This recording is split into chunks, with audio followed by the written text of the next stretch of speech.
갈라디아서는 도전받는 현실적인 문제를 언급함으로써 시작을 합니다. 기독교 유대주의자들이 갈라디아 교회에 들어와서 성도들을 교란시켰습니다. 예수님을 믿어도 할례를 받아야 구원을 받는다. 예수님을 믿어도 율법을 지켜야 구원을 받는다. 바울은 가짜 사도고 그가 전한 복음은 가짜다. 이러한 도전을 갈라디아 교회가 받았습니다. 그 결과로 말미암아 이 다른 복음, 기독교 유대주의자들이 전하는 다른 복음을 따르는 그런 사람들이 생겨나게 됐습니다. 이에 대해서 사도 바울은 1장에서 바울 자신의 그 영적 거듭남, 다메섹 도상에서 일어났던 영적 거듭남의 경험을 통해서 자신이 참된 사도인 것을 증명을 했습니다. 그리고 2장 1절에서 10절의 말씀에서는 바울이 경험한 또 하나의 사건을 통해서 바울 자신이 참된 사도요, 자신의 전한 복음이 참된 복음인 것을 간증합니다. 바울이 소개하는 사건은 이런 겁니다. 다메섹 사건이 있은 이후에 14년이 지났을 때에 바나바와 디도를 함께 데리고 예루살렘으로 올라갔을 때 벌어졌던 사건이었습니다. 이방인들에게 전한 복음을 예루살렘의 사도들에게 바울이 제시를 했지만 예루살렘의 사도들이 반응이 전혀 다르다고 얘기하지 않았습니다. 함께 간 헬라인 디도에게 사도들 역시 억지로 할례를 받으라고 강요하지도 않았습니다. 사도들은 또 베드로를 비롯한 유대인을 위한 사도로 인정한 것처럼 바울을 이방인을 위한 사도로 예루살렘 교회의 사도들이 인정을 해 주었습니다. 특별히 그 가운데 예루살렘 교회의 기둥인 사도 야고보와 베드로와 요한이 바울 인행과 친밀한 관계를 맺으면서 이방인의 사도로 바울을 인정해 주었습니다. 이 모든 것들을 얘기하면서 사도 바울은 나는 하나님께로부터 인정받은 사도요, 또한 하나님께서 인정하신 사도들로부터도 인정받은 진짜 사도요, 따라서 내가 전한 복음은 참된 복음이다, 가짜가 아니다 라고 증거를 했습니다. 지금도 교회는 여전히 도전을 받고 있습니다. 그 도전은 복음을 변질시키려는 도전입니다. 예수님 공생의 시대에는 사단이 예수님으로 하여금 십자가를 지지 못하도록 하는데 집중을 했습니다. 예수님의 탄생부터 시작해서 예수님께서 십자가에 돌아가시는 그 마지막 순간까지 사단은 어떻게 하든지 예수님이 십자가를 지지 못하도록 방해를 했습니다. 그러나 이 교회 시대에는 사단이 이제 교회의 기초가 되는 복음을 변질시키려는 데에 집중하고 있습니다. 세속주의를 통해서, 물질 만능주의를 통해서 거짓 교사인 이단이나 혹은 잘못된 교회 지도자들을 사용해서 어떻게 하든지 교회의 근간이 되는 이 복음을 변질시키려고 지금도 끊임없이 애쓰고 있습니다. 이러한 교회에 도전하는 세력, 사단의 세력을 막는 방법은 하나입니다. 그것은 오직 참된 복음에 바로 서는 겁니다. 복음에 바로 서려면 그 첫째는 복음을 바로 알아야 되고, 둘째는 복음을 바로 믿어야 됩니다. 그리고 복음을 바로 실천해야 됩니다. 복음을 바로 알고, 복음을 바로 믿고, 복음을 바로 실천하는 이 세 가지를 통해서 참된 복음에 바로 서는 것만이 사단이 현재의 교회를 도전하는 이 도전에 교회가 든든하게 서갈 수가 있습니다. 특별히 오늘 본문은 복음을 바로 실천하지 못한 한 예를 제시하고 있습니다. 베드로가 사람들과 함께 식사를 하고 있었습니다. 그 모습이 상상을 해보면 굉장히 감동적이었습니다. 왜냐하면 이방인 신자들하고 유대인 신자가 함께 한 자리에 앉아서 식사하는 모습이었기 때문입니다. 이것은 유대인들 사회 속에는 있을 수 없는 일이 지금 벌어지고 있었던 겁니다. 그런데 한참 식사를 하다 말고 베드로가 일어나더니만 황급하게 밖으로 나가버렸습니다. 마치 고양이가 부엌에서 몰래 고기를 훔쳐먹다가 주인이 들어오자 쏜살같이 도망치는 것처럼 그렇게 베드로가 밖으로 나가버렸습니다. 그러자 눈치 빠른 몇몇 유대인 신자들도 음식을 채 삼키지도 전에 도망치듯이 뒤따라서 밖으로 나갔습니다. 안디옥 교회의 지도자였던 바나바도 사람들의 눈치를 슬슬 보기 시작했습니다. 엉덩이가 들썩들썩하면서 꽤나 불편하다는 표정이 얼굴에 역력하게 쓰여 있었습니다. 13절에 표현을 이렇게 하고 있습니다. 남은 유대인들도 그와 같이 외식함으로 바나바도 그들의 외식에 유혹되었느니라. 이 표현을 제가 좀 상상해서 표현을 한 것입니다. 식사를 하다 말고 사람들이 웅성거리기 시작합니다. 조금 전까지는 퍽이나 다정스럽게 웃음꽃이 피던 그 식사 분위기가 사라져버리고 마치 눈 내린 찬 겨울에 광야에 서 있는 것처럼 냉랭한 기운이 그 방 안에 가득 찼습니다. 왜냐하면 불청객이 찾아왔기 때문입니다. 초대하지 않았던 기독교 유대주의자들 몇 사람이 그 자리에 불쑥 들어온 것입니다. 이들은 기독교인이긴 했지만은 철저하게 유대주의의 전통을 버리지 못한 사람들입니다. 다시 말하면 교회를 어지럽히는 사람들입니다. 그들은 여전히 모세의 법대로 할례를 받지 아니하면 능히 구원을 얻지 못한다고 교회 안에서 주장했던 사람들입니다. 그 식사 자리에 누가 앉았냐면 바울도 그 자리에 앉아 있었습니다. 그러니까 바울, 베드로, 바나바 등등 이제 유대의 지도자들도 그 자리에 앉아 있었던 거죠. 바울이 그 자리에서 그 상황에서 황급히 빠져나가는 베드로를 다시 불렀습니다.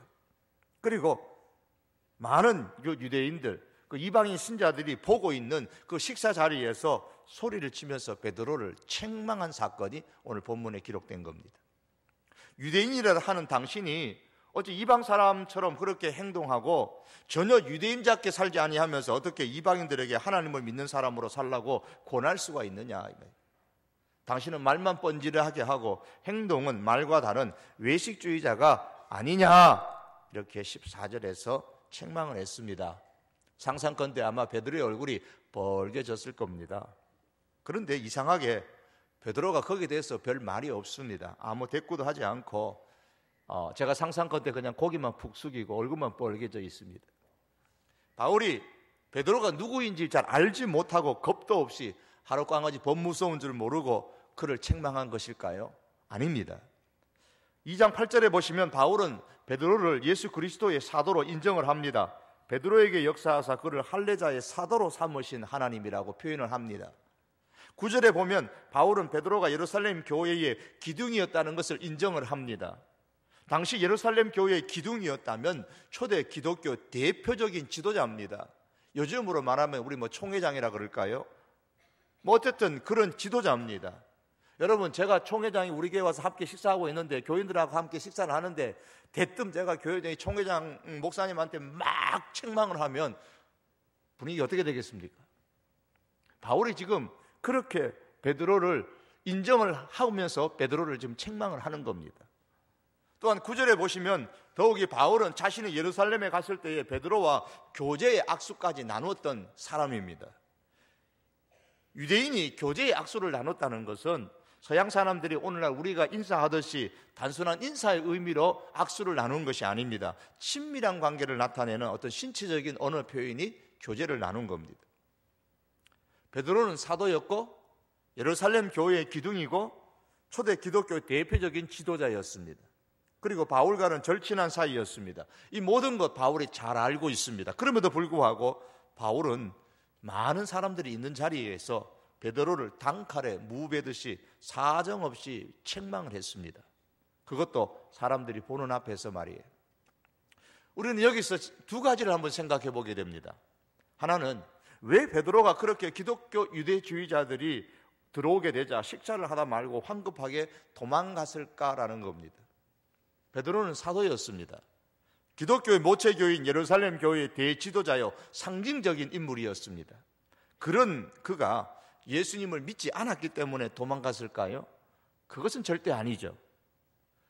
베드로는 분명히 예수님의 죽으심과 부활을 믿고 증거하는 사람이었습니다. 사도행전을 통해서 보면 대단한 능력을 일으켰던 사람입니다. 그럼 무엇이 문제입니까? 오늘 성경은 그 원인을 12절의 말씀에서 이렇게 말씀하고 있습니다. 야고보에게서 온 어떤 이들이 이르기 전에 게바가 이방인과 함께 먹다가 그들이 오매 그가 할례자들을 두려워하여 떠나 물러가매 그렇게 표현합니다. 할례자들을 두려워해서 떠나 물러갔다 그랬습니다. 베드로는 분명히 복음을 믿었지만 사람에 대한 두려움으로 인해서 그 순간에 복음을 실천하는 면에서 실패했다라는 말입니다. 과거에 그는 한 어린 여종이 당신도 예수와 함께 있던 사람이지 라고 했을 때에 그 사실을 부인하고 예수님을 저주까지 했던 경력이 있었습니다. 그의 행동은 그가 믿는 지금 복음과 일치되지 않았습니다. 성경은 이것을 일컬어서 외식했다, 그렇게 13절에 표현을 하고 있습니다. 성도 여러분, 우리가 예수님을 믿는 것은 확실한데 사람들의 시선이 따가워서 혹은 사람들의 시선이 두려워서 예수님을 믿는 내 자신을 의식적으로 감추며 생활하고 있지는 않습니까? 여러분, 주변의 사람들, 내가 활동하고 있는 생활 반경에서 내 주변의 사람들이 내가 예수님을 믿고 있는 것을 알고 있느냐 말입니다. 사람에 대한 두려움은 외식된 신앙의 행동을 낳습니다. 저 사람이 나를 어떻게 생각할까? 내가 예수님을 믿는다고 말하면 저 사람이 나를 어떻게 대할까? 그게 겁나는 겁니다. 14절의 말씀에 보시면 베드로는 사람에 대한 두려움 때문에 결국 복음의 그 진리에 따라 행동하지를 못했습니다. 예수님을 믿는 것 때문에 누가 두렵습니까? 예수님을 믿는 것이 창피한 일입니까? 부끄러운 일입니까? 왜 창피하고 왜 부끄럽습니까?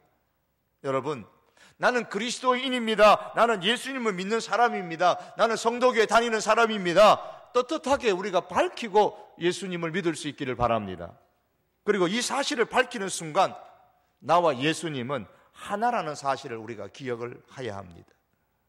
내가 어떻게 행동하느냐에 따라서 나만 욕먹는 것이 아니라 예수님이 욕을 먹고 모든 그리스도인들이 욕을 먹고 교회가 욕을 먹는다는 사실을 우리가 기억하고 예수님을 믿는 사람답게 살려고 우리가 애를 써야 됩니다.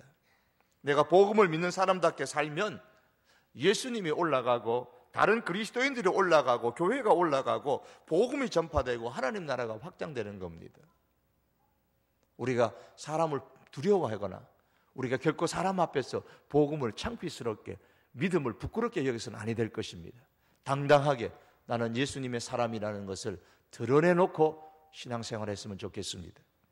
다른 한 가지 생각해 볼 것은 왜 바울이 베드로를 책망했을까라는 겁니다. 꼭 잘못을 지적할 일이 있으면 개인적으로 만나서 하면 될 텐데 왜 그렇게 많은 사람이 보는 앞에서 공개적으로 외식주의자냐 하고 책망을 했을까라는 거예요. 그 이유가 뭘까요? 자기가 베드로보다 더 뛰어난 사도인 것을 사람들에게 그 은연중에 드러내려고 그랬을까요? 그렇지 않습니다. 14절의 말씀해 보시면은 저희가 복음의 진리를 따라 바로 행하지 아니함을 봤다 그랬습니다. 그들이 복음의 진리를 따라 바르게 행하지 아니함을 보고 모든 자 앞에서 게바에게 말했다. 그렇게 표현을 하고 있습니다. 베드로의 그 행동이 복음의 진리를 따라서 바로 행하지 않았기 때문이라고 했습니다. 베드로가 이방인 신자들과 함께 음식을 먹다가 기독교 유대주의자들이 들어오는 것을 보고서 자리에서 일어나서 슬그머니 이방인을 피했다라는 것은 본인이 의도를 했든 안 했든 간에 할례를 받지 않은 이방 교인들과 함께 식사를 하는 것이 옳지 않다는 것을 인정하는 결과를 가져온 것입니다. 이게 복음의 진리와 다른 행동인 거예요. 그러므로 이 문제를 바로 잡지 않고 좋은 게 좋다고 그대로 묵인해 버린다면 이것은 참된 복음적인 신앙에 심각한 해를 끼치게 될 가능성이 있는 겁니다. 야, 베드로도 복음을 믿는다고 하면서 이방인 신자들, 할례를 받지 않은 이방인 신자들과 식사를 하다 말고 그냥 가버리네. 그렇게 사람들이 베드로의 신앙을 그렇게 따라간단 말입니다. 그 베드로의 위치가 남달랐잖아요. 교회의 지도자였습니다. 그래서 그의 행동은 더 큰 영향을 끼치게 됩니다. 오늘 본문의 말씀에도 보면 베드로가 나가게 되자 13절에 남은 유대인들도 그와 같이 외식했다. 같이 따라 나갔단 말입니다. 그리고 이 바나바도 사실은 바울과 함께 복음을 전했던 사람 아닙니까? 바나바도 그들의 외식에 지금 유혹을 받았습니다. 나도 나가야 되냐 말아야 되냐 이랬단 말입니다. 그래서 공개적으로 베드로의 잘못된 신앙 행동을 지적해야지만 다른 사람에게 끼치는 그런 복음의 변질을 막을 수 있기 때문에 지금 바울은 공개적으로 지금 사람들이 보는 앞에서 베드로를 책망한 것입니다. 바울이 예루살렘에 갔을 때에 유대주의 출신 교인들이 바울과 함께 온 이방인 디도에게 할례를 지워야 한다고 압력을 가했습니다. 하지만 바울은 그 압력에 굴복하지 않고 끝까지 디도에게 할례를 행하지 않았습니다. 그 이유를 바울은 5절 말씀에서 복음의 진리 가운데 서 있기 위해서라고 했습니다. 사실 할례를 주나 할례를 안 주나 구원과 아무 상관이 없는 겁니다. 그러나 할례를 받아야만 구원을 받을 수 있다고 주장하는 사람들 때문에 할례를 주게 되면 복음이 변질되는 것이, 그걸 막기 위해서 바울은 끝까지 디도에게 할례를 주지 않았던 겁니다. 이를 볼 때 바울은 복음의 진리가 뭔가 잘못되었다 싶으면 자다가도 벌떡 일어나는 사람입니다. 복음의 진리가 변질될 위험이 있으면 불같이 달려드는 그런 열정적인 사람입니다. 김지아 씨의 타는 녹마음으로라는 그 시의 마지막 부분에 이렇게 끝을 맺습니다. 숨죽여 흐느끼며 내 이름을 몰래 남몰래 쓴다. 타는 목마름으로 타는 목마름으로 민주주의여 만세. 그럼 민주주의라는 말만 들어도 가슴이 뛰고 피가 거꾸로 솟아 올라서 목이 타들어갔다고 그렇게 자신을 표현합니다. 바울은 이 복음의 진리란 말만 들어도 가슴이 뛰고 피가 거꾸로 솟고 목이 그냥 타들어가는 겁니다.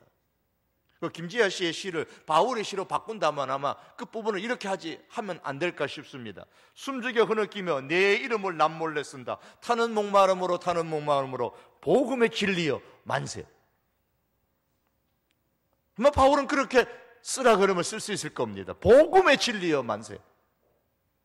바울의 마음속에 꿈틀거리고 있었던 한 가지는 오직 복음의 진리였습니다. 그 복음의 진리에 따라 살아가는 것이었습니다. 그는 이 바울이 그렇게 타는 목마름으로 부르짖는 이 복음의 진리라는 게 과연 무엇인가? 이 베드로의 사건을 이제 예를 들면서 사도 바울은 이 복음의 진리가 무엇인가를 말씀합니다. 15절과 16절의 말씀입니다. 15절 16절의 말씀에 보시면 우리는 15절 말씀입니다. 우리는 본래 유대인이요 이방 죄인이 아니로되 사람이 의롭게 되는 것은 율법의 행위에서 난 것이 아니요 오직 예수 그리스도를 믿음으로 말미암는 줄 알므로 우리는 그리스도 예수를 믿나니 이는 우리가 율법의 행위로서가 아니고 그리스도를 믿음으로써 의롭다함을 얻으려 함이라. 율법의 행위로서는 의롭다함을 얻을 육체가 없느니라. 이게 지금 바울이 얘기하고 있는 복음의 진리입니다. 이 말씀에 의하면 복음의 진리란 사람이 어떤 행위로 의롭게 되는 것이 아니라 예수 그리스도를 믿음으로만 의롭게 된다는 것을 의미합니다. 세상을 감동시키는 도덕적인 선을 행한다고 할지라도 그 선이 인간을 의롭게 할 수 없습니다. 6.25 전쟁 때 인천 상륙작전의 성공을 기념하면서 메가더 장군의 동상을 세웠는데 한때는 또 뭐 철거해야 된다, 하지 말아야 된다, 사람들 사이에 그런 옥신각신한 적이 있었습니다.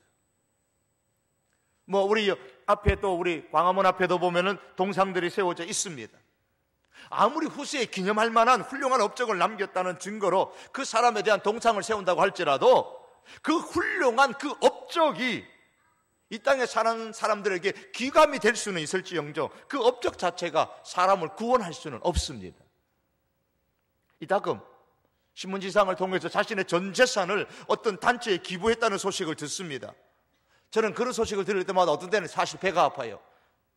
이런 교회는 왜 안 일어나는지, 교회가 신용을 많이 너무나 신뢰를 잃었다라는 그런 생각을 해보기도 합니다. 이전에 섬기던 어느 교회 할머니 한 분이 연세가 드셔서 어느 그 큰 절에서 운영하는 자비원이라는 노인 요양소에 들어가 계셨습니다. 절이 운영하는 노인 복지단체에 계시니까 배우는 게 뭐겠습니까? 거기서 하는 게 무슨 예배, 하나님 예배하겠습니까? 뭘 하겠습니까? 노령사회가 점점 눈앞에 있습니다. 우리가 지금 실감하고 있는 시대입니다. 교회가 이런 노인 복지 정책에 대해서 대안을 세워놓고 시행을 해야 할 때가 지금 이 시대라고 생각을 합니다. 그러나 이는 노인 복지 정책이나 시행한다는 것이 말로만 되는 것이 아니고 또 많은 물질이 들어가는 일입니다. 그 교회가 뭐 헌금 얼마 해가지고 될 문제는 아니라는 겁니다. 전 재산을 노인 복지를 위하여 헌금을 하거나 헌문을 하는 일들이 이 한국 교회 속에서 많이 일어났으면 좋겠습니다. 우리 교회도 그렇습니다. 주님의 이름으로 헌금을 하고 헌물을 하면 하나님 나라에서 상급이라도 클 텐데 말입니다. 그러나 그렇게 전 재산을 다 학교에 갖다 바치고 병원에 갖다 바치고 혹은 교회에 바친다고 해도 그 자체는 대단한 선한 일이고 가치 있는 일이지만은 하나님의 관점, 복음의 관점에서 볼 때에 그 기부나 그 헌금이 구원을 얻는 조건은 되지를 못한다는 겁니다. 만일 세상에서 착한 일을 많이 하면 하나님도 감동하셔서 의롭다고 인정하고 구원을 주신다고 주장하면 그것은 21절의 말씀과 같이 예수님의 십자가의 죽음을 헛되게 만드는 죄를 범하게 되는 겁니다. 사실 불교에서 돌아가실 때 그 많은 헌금들을, 그 많은 물질들을 갖다가 절에다 갖다 바치는 이유 중에 하나가 뭔 줄 아십니까? 자기 잘 되려고 그럽니다. 많은 것을 갖다 바치면 다시 사람으로 태어나면 얼마나 좋습니까? 그런 교리적인 이유가 있기 때문에 그런 거예요. 22절의 말씀과 같이 어떤 선한 일을 행함으로 말미암아서 구원을 받는다고 말하면 그것은 예수님의 십자가의 죽음을 헛되게 만드는 결과를 초래하게 되는 겁니다. 그건 하나님의 은혜를 헛되게 만드는 것이고 복음을 변질시키는 겁니다. 그런데 베드로가 이 복음의 진리를 몰라서 식사를 하다가 황급히 도망한 것이 아니잖아요. 그는 복음의 진리를 알았지만은 한순간에 방심하다가 복음의 진리에 따라 바로 실천하지 못했기 때문에 도망을 간 것입니다. 하나님께서 인간을 구원함에 있어서 이방인이나 유대인의 구별을 두지 않고 모두 다 예수님을 믿음으로 구원을 얻게 하셨다면 이방인 신자나 유대인 신자가 그리스도 안에서 함께 교제하고 함께 밥을 먹는 것이 무엇이 잘못입니까? 잘못이 없습니다. 베드로도 그걸 압니다. 그렇기 때문에 이방인 신자들과 함께 지금 식사 교제를 했던 겁니다. 그런데 왜 그렇게 황급하게 도망하며 사람을 차별하는 행동을 하느냐 말입니다. 다른 사람들이 복음의 변질에 대한 오해를 하도록 왜 그렇게 행동을 하느냐 말입니다. 사랑하는 성도 여러분, 오늘날 우리에게는 유대인들이 문제 삼았던 할례의 문제가 더 이상 남아있지 않습니다. 뭐 할례를 안 받아서 혹은 할례를 받아서 그런 문제가 우리들 가운데는 없습니다. 하지만 이제는 할례가 조건이 아니라 다른 여러 가지 조건을 제시하면서 우리가 한 예수님을 믿는다고 하면서도 나와 우리와는 교제의 대상이 될 수 없다고 편을 갈라놓고 있는 일들이 교회 안에서 오늘 현실 교회 속에서 얼마나 많이 일어나는지 모릅니다. 여기 있는 어린아이들로부터 시작해가지고 노년에 이르기까지 얼마나 많은 편들을 갈라놓는지 모릅니다. 시대를 막론하고 이런 일들이 교회 안에서 일어나고 있습니다. 넌 방언 못하지? 그러니까 우리하고는 같이 어울려서 기도 못한다. 방언도 못하는 게 우리하고 어떻게 함께 기도하느냐? 우리는 다 기도할 때 방언으로 기도하는데. 그러면서 예수 그리스도가 아니라 이 방언 가지고 사람을 나눕니다. 반대로 너는 방언 같은 시끄러운 소리로 기도하니까 품위가 떨어져서 우리하고 같이 기도 못한다. 제발 좀 너는 방언 좀 그만해라. 그러면서 또 나뉘어집니다. 사는 형편이 어떻고 배움의 수준의 차이가 어떻고 너는 나에게 좀 섭섭하게 해줬느니 본래부터 너하고 나하고는 성격이 안 맞느니 예수 그리스도를 믿는 한 교회 속에서 예수 그리스도 이외에 많은 조건들을 내세우면서 우리가 나뉜다 말입니다. 아마 사도 바울이 이런 모습을 보면서 우리 가운데 왔다면 왜 너희가 이 복음의 진리를 변질시키느냐고 아마 대단히 지금 화를 냈을 겁니다. 우리는 예수님께서 십자가로 하나 되게 하신 것을 다시 둘로 나누는 일들을 반복하고 있지는 않습니까? 만일 그렇다면 이것은 복음의 진리에 따라 바로 실천하지 못하는 모습인 겁니다. 성경은 말씀하기를 십자가로 이 둘을 유대인과 이방인을 한 몸으로 하나님과 화목하게 하셨다고 말씀하고 있습니다. 하나님께서 그리스도를 믿음으로 우리를 부르신 것은 이 사람과 저 사람을 이런저런 이유로 서로 분리하고 서로 차별하기 위해서가 아니고 한 몸으로 하나님과 화목하게 하기 위해서입니다. 어떤 행위가 아니라, 어떤 조건이 아니라 예수 그리스도를 믿는 그 하나만으로 구원을 얻는다는 이 복음의 진리를 우리가 참으로 믿는다면 우리 성도 사이에 분열과 분리와 차별을 없애고 함께 하나님 앞에 나아가고 하나님과 함께 화목하도록, 그리고 성도들 사이에 서로 함께 이 믿음으로 화목하도록 힘써야 합니다. 이것이 복음의 진리에 따라 실천하는 것입니다. 우리가 3월부터 시작되는 이 가정 공동체 속에서 이런 일들을 이루시기를 원합니다.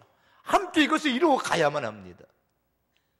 여러분, 복음을 실천하지 않는 것은 하나님을 모독하는 것입니다. 사도행전 10장에서 베드로가 율법대로 먹는 그 음식을 차별하려고 했을 때에 하나님께서는 분명히 말씀하셨습니다.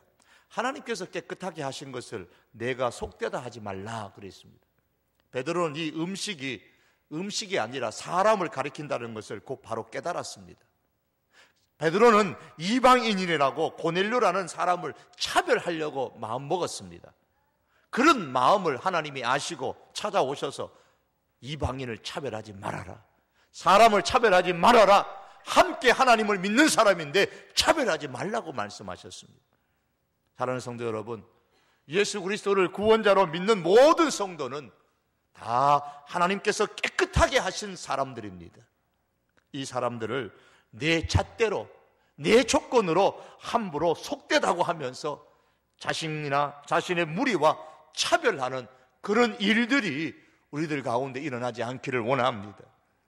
성도를 따돌리는 것은 하나님께서 깨끗하다고 하신 사람을 오히려 내가 속되다고 하는 것과 같은 겁니다. 그리스도 안에 있는 성도를 차별하려고 하는 그 마음이 일어날 때마다 하나님께서 베드로에게 하신 말씀을 기억할 수 있기를 바랍니다. 하나님께서 깨끗하게 하신 것을 내가 어찌 속되다 하겠느냐, 속되다 하지 말라. 바울은 베드로를 책망했던 이 사건을 말하면서 이제 다시 한번 복음에 대해서 결단을 합니다. 그게 마지막 18절에서 20절의 내용입니다. 이 내용이 이렇습니다. 나는 다메섹 도상에서 예수님을 만났습니다. 그 이후로부터 나는 하나님을 향하여 살려고 결심했습니다. 그래서 할례를 비롯하여서 어떤 행동을 해야만 구원을 얻을 수 있다고 주장하는 잘못된 모든 유대주의의 율법관을 다 십자가에 내가 버렸습니다. 이전에 내가 그런 사람이었지만 예수님 믿고 나서 그 모든 것들을 다 십자가에 버렸습니다. 어떤 행위가 아니라 오직 예수님을 믿는 믿음으로만 내가 구원을 얻었기에 이제 나는 예수 그리스도를 믿는 믿음으로만 삽니다. 사랑하는 성도 여러분, 다메섹 도상에서 예수를 만나기 전에 바울은 유대주의자들의 잘못된 율법관에 사로잡혀 있었던 사람, 장본인이었습니다. 그러나 예수님을 만난 후부터 예수님을 믿는 믿음에 사로잡혀 살기로 이제 결단을 내렸습니다.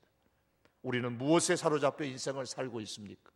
우리는 무엇에 사로잡혀서 사람을 차별하고 있습니까? 지금은 무엇에 이끌려서 인생을 살고 있으십니까? 일본의 가난한 목사의 아내로서 44살의 나이로 세상을 떠난 하라자키 모모코라는 한 여인이 있었습니다. 이분은 악성 폐암으로 세상을 떠났습니다. 이 땅에서 살 수 있는 날이 불과 2주일밖에 되지 않았을 때에 남편이 그제서야 당신 악성 폐암이라 이제 2주밖에 못 산다고 합니다. 이렇게 이야기를 해줬습니다. 그럴 때 이 부인이, 이 아내가 남편에게 부탁을 했습니다. 여보, 나한테 노트, 공책 2권만 사주세요. 그날부터 이 사모님이 죽기 이틀 전까지 있는 힘을 다해서 글을 쓰기 시작했습니다. 죽기 바로 전날도 입으로 불러주어서 남편에게 일기를 쓰라고 했습니다. 그것이 그 여인의 유서였죠. 사랑하는 주님 앞에 삶의 마지막 순간을 드리는 신앙의 간증이고 고백이었는데 그 일기 내용 중에 아들에게 남기는 글이 있었습니다. 이런 글입니다. 내 사랑하는 아들아, 신앙이란 단순히 눈에 보이지 않는 하나님이 존재한다는 뜻이 아니라, 신앙이란 하나님을 사랑의 하나님으로 믿고 그 하나님을 끝까지 신뢰하는 것이란다. 아들아, 엄마는 엄마의 병을 알고 있다. 머지않아 더 심한 육체의 괴로움이 엄습해 온다는 것도 각오하고 있다. 그러나 엄마에게도 분명하게 알려진 사실은 이 모든 상황 속에서도 하나님은 아직도 사랑이시며 신실하시다는 것, 그리고 그 하나님의 사랑은 더욱 더 깊게 엄마를 감싸주고 계신다는 것이다. 또 무엇보다도 엄마는 그리스도께서 엄마와 함께 계셔서 곧 하나님 나라로 데려다 주시리라는 사실을 알고 있단다. 아들아, 고통스러운 이 엄마를 보아라. 엄마의 최후를 꼭 지켜보아 주기를 바란다. 엄마의 육체가 식어 굳어졌을 때에 거기에 죽어 있는 것이 엄마가 아님을 확인해다오. 죽은 것은 육체일 뿐이다. 이 엄마의 나그네 길에서 나는 내 육체를 남기고 떠난다. 그러나 엄마는 여기를 떠나서 어딘가로 갔다는 것을 너로 알게 될 것이다. 내 사랑하는 아들아, 엄마는 어디로 갔을까? 어느 분 앞으로 갔을까? 하나하나 내가 스스로 기도해서 해답을 얻어보아라. 그것이 내가 너희들에게 이 세상에서 마지막으로 남기는 선물이다. 그 여인은 44살의 짧은 인생을 살았지만은 마지막까지 믿음으로 살았고 믿음을 선물로 후대에 남겨놓았습니다. 아무로 인한 육체적인 혹은 정신적인 고통이 적지 않았음에도 불구하고 잠잠하게 믿음으로 이겨나가는 이 한 여인의 신앙과 마지막 생명이 다하는 순간까지 하나님을 사랑하고 신뢰하는 그 여인의 그 믿음은 오늘도 그 글을 읽는 우리들에게 복음의 진리를 믿고 그에 따라 산다는 것이 어떤 것인가를 많이 생각하게 해줍니다. 여러분, 복음의 진리를 믿으십니까? 복음의 진리를 믿는다면 그러한 상황 가운데서도 당당하게 하나님을 바라볼 수 있습니다. 이제 이 한 주간도 우리가 복음의 진리에 따라 믿음으로 사는 우리들이 될 수 있기를 바랍니다. 우리들의 상황이 어떻게 변하든지 여러분 거기에 좌우되지 마십시오. 때로는 내가 기대하는 것과는 전혀 다른 모습으로 상황이 그렇게 나빠질 수도 있을 것입니다. 그러나 그렇다고 할지라도 우리가 이 복음의 진리가 변질되어서도 안 되고 이 복음의 진리가 내 눈에서 희미하게 되어서도 아니 될 것입니다. 말씀을 맺기를 원합니다. 우리가 참으로 복음의 진리를 믿는다면 사람을 두려워하지 마십시다. 환경을 두려워하지 마십시다. 오늘 이 여인처럼 폐암에 걸려서 곧 죽을 것이라는 것을 알면서도 두려워하지 않았던 것처럼 환경을 두려워하지 마십시다. 나를 향하여 베풀어 주신 하나님의 그 크신 사랑에 대해서도 전혀 의심하지 마십시다. 또한 환경과 조건에 따라서 믿음의 가족들을 차별하지 마십시다. 예수님을 믿는 그 믿음 하나만으로 충분히 우리는 교제하고 충분히 사귀고 충분히 그리스도의 사랑을 함께 나눌 수 있는 사람들입니다. 예수 그리스도 안에서 믿음 안에 있는 그 사람들을 진정으로 받아주고 품어줄 수 있는 그런 멋진 하나님의 사람으로 살아갈 수 있는 우리 믿음의 식구들이 될 수 있기를 주님의 이름으로 축복합니다. 기도하시겠습니다. 여러분, 이 시간 우리 한번 하나님 앞에 한번 기도합시다. 하나님, 오늘 이 시대의 사단은 복음의 진리가 변질되도록 만들려고 합니다. 복음의 진리 가운데 우리가 살지 못하도록 만들려고 하는데 사단의 목적이 있습니다. 오늘 이 시간에 우리가 이 시간 기도할 때에 하나님 복음을 바로 알게 하시고 복음을 바로 믿게 하시고 복음을 바로 실천할 수 있게 하여 주시옵소서. 복음의 진리를 믿음으로 세상의 어떤 환경도 악화되는 환경이라 할지라도 두려워하지 않게 하시고 사람들 앞에서 이 복음을 부끄러워하지 않게 하시고 창피하게 여기지 않게 하시옵소서. 당당하게 나는 예수 그리스도를 믿는 사람입니다. 나는 교회를 다니는 사람입니다. 그렇게 선포하고 다닐 수 있는 그런 사람 되게 해주십시오. 더 나아가서 환경이나 어떤 내 잣대로 조건에 따라서 사람을 차별하지 아니하고 정말 오직 믿음만으로 하나님께서 하나게 되게 하신 것을 잘 지켜나갈 수 있는 우리 성도교회 교우들이 될 수 있도록 내 자신이 될 수 있도록 우리 이 시간에 한번 함께 주님 앞에 기도하시겠습니다. 우리 다 같이 한번 말씀을 기억하며 기도하겠습니다.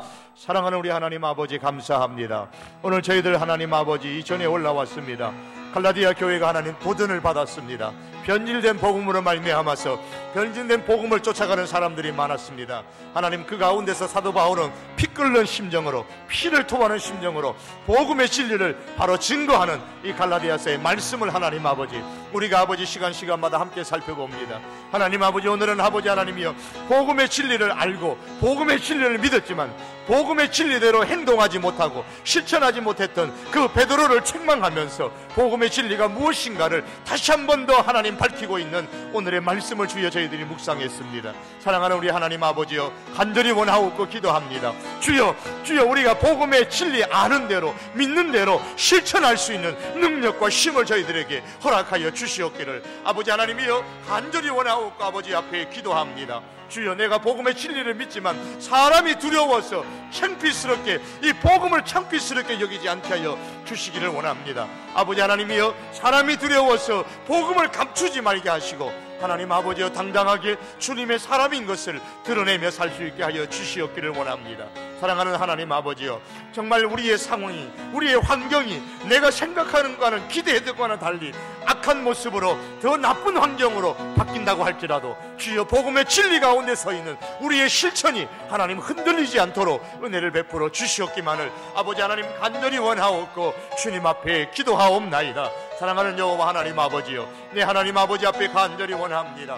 아버지 하나님, 우리 성도교회 안에, 우리 가정 공동체 안에 하나님 아버지 참으로 원하옵기는 주여, 우리의 잣대로 믿음이 아닌 다른 그 어떤 조건으로 말미암아서 차별하고 서로 나뉘는 일들이 일어나지 않도록 주여 은혜를 베풀어 주시옵기를 간절히 원하옵고 아버지 앞에 기도하옵나이다. 복음 하나만으로 함께 우리가 하나님 앞에 나아갈 수 있게 하여 주시옵소서. 십자가로 말미암아서 우리가 한 믿음의 형제가 되고 한 믿음의 자매가 되고 한 영적인 가족이 되었사오니 여호와 하나님 아버지여, 이 하나로 말미암아 서로 화목할 수 있는, 십자가로 말미암아 이 복음으로 말미암아 화목할 수 있는 은혜가 저희 교회 가운데 가득하게 하여 주시옵기를 간절히 원하옵고 우리 하나님 아버지 앞에 기도하옵나이다. 자비로우신 아버지 하나님, 이 은혜가 있게 하여 주시옵소서.